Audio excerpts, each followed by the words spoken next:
Alright, time to review Call of the Night Season 2. This bad girl, bad boy, whatever, just wrapped up officially as of today.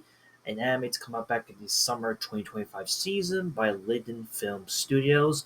And I wish to talk about it more or less because this is probably going to be a pretty interesting review to say the least. Because fair warning, there's going to be a lot of really sensitive subject matter that's going to be talked about, from depression to suicide. So bear with me on this, as this is one that I gotta really take the lens off really seriously and like really give my full thoughts out of the way. But like I said, Call of the Night Season 2, is this a show worth checking out? Let's find out, shall we? So once again, this is obviously the follow-up to Call of the Night Season 1, which came out back in summer of 2022.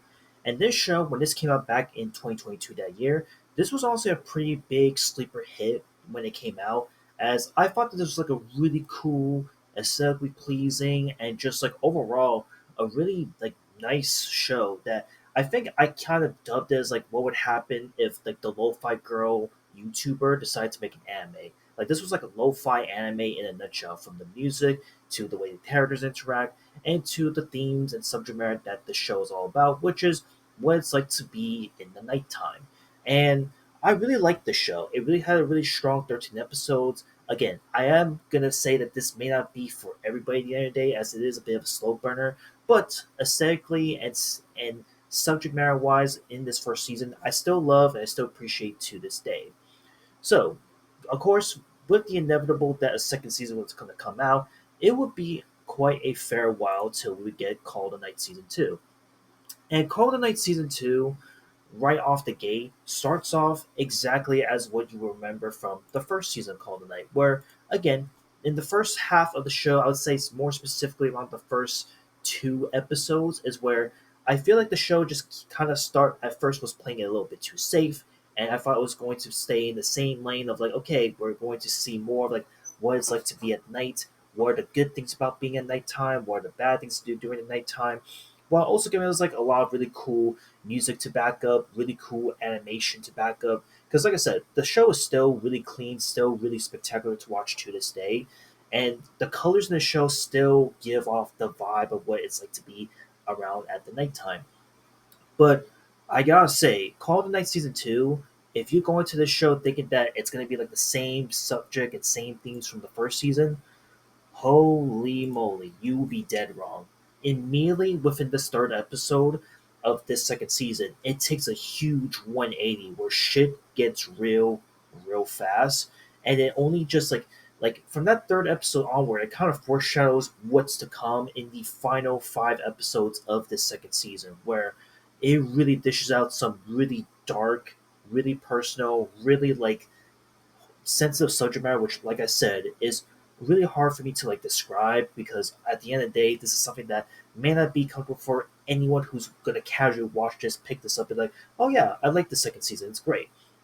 So again, this show, this second season in general, now is starting to focus on some pretty big characters in the show, some really key figures. More specifically, with Nazuna, with Koyamori, and of course Uncle Ugusui, who is the detective that was portrayed in the beginning of the show, and was kind of alluded to throughout the first season, but we never got a lot of background regarding her.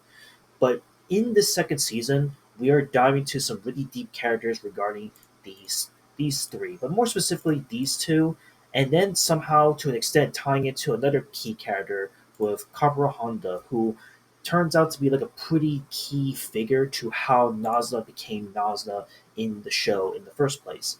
So again, I feel like in a way, normally I would talk about the premise, talk about how the show progresses, but I just want to say that like in this review, I can't really spoil this for the sake of spoiling it, because a lot of what the connections are between these three characters specifically, I feel like it's just gonna give away like what makes the show super deep, super dark, and just really overall what culminates to this epic five episode finale of just really just diving into the deep lens of like mental illnesses and mental stability in a nutshell.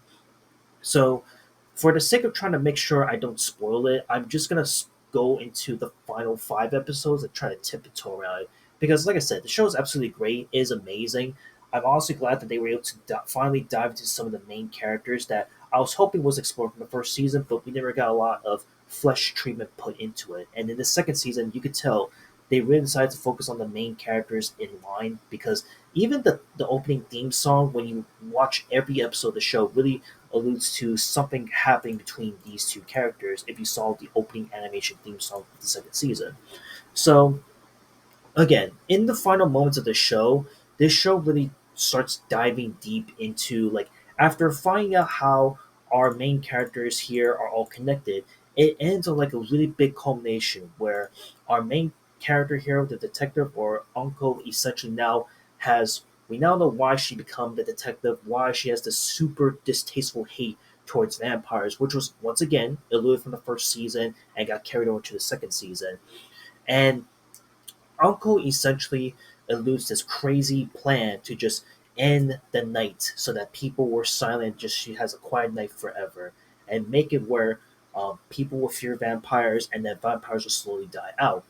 But in these 5 episodes, like that was the focus of her plan at first, but then it just dives into a much deeper and much more heartbreaking plan that in a nutshell is super crazy to say the least. And I don't know if it's me. Again, I watch all these episodes week by week, but from I think episode 8 or 9 and onwards to the final episode, you will always get like that warning, like if you know someone who's going through these stuff, please call the suicide hotline.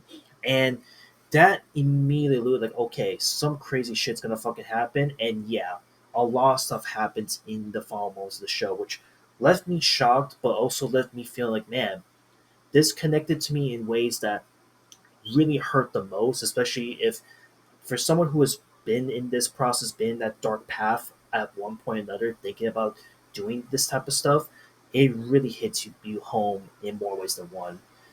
So again, and the final moments of the show really leaves you with more questions than answers, which again it is probably saying a lot, because I feel like this is kind of alluding to the fact that we might get a third season coming up in the near future should this series continue. But I think it leaves off in such a really nice cliffhanger too, where in such a dark and sinister tone, not really sinister, but just in a dark tone, it kind of leaves off with one big question, which is it worth living an ordinary life? And that question from this episode today's final episode, really rings true to like everything that's happened throughout the second season.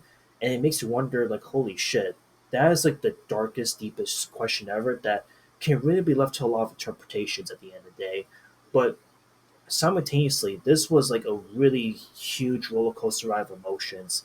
To gain to know why certain characters felt the way they are, to gain to know how these events happened, really led to these two having a much closer bond than ever before, and how these two would end up just truly falling in love with each other as hopeful. So again, overall, Call of the Night season 2 is incredible. It's amazing.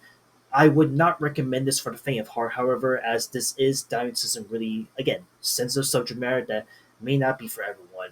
And I urge you to wrap up this review and just say that if you're going through these dark moments in your life right now, or you have these dark thoughts, don't be afraid to ask for help. Get the help that you need. Call someone, hang a friend, hug someone, do whatever that's positive, because this show will leave you just depressed. Like, honestly, if you love the first season of Call of Night where you're like happy and loving the show, the second season overall just makes you depressed at the very end. Like, at the end of today's episode, I was left just more depressed than just like happy, but in a good way. So again, Call of Night season 2 is a must watch, easily one of the best animes of the year. But I definitely come out of the way of this thinking that this is definitely one of those shows that it's going to be super hard for me to recommend, especially with the subject matter that was covered in the second half of this second season. But yeah, kind of through all the bullshit aside, though, I'm feeling like a decent 8 on this thing. It's really good. It is definitely much stronger than the first season by a long shot, and I'll leave it at that. So yeah, just want to talk about this. And once again, if anyone needs any help going through a mental crisis right now, thinking of all these dark thoughts, just know that you're not alone, and that there's going to be people out there that are willing to help and are willing to make sure you're on the right path. So Yep, just want to talk about this a little bit. That's it. I'll see you on the next one. Later.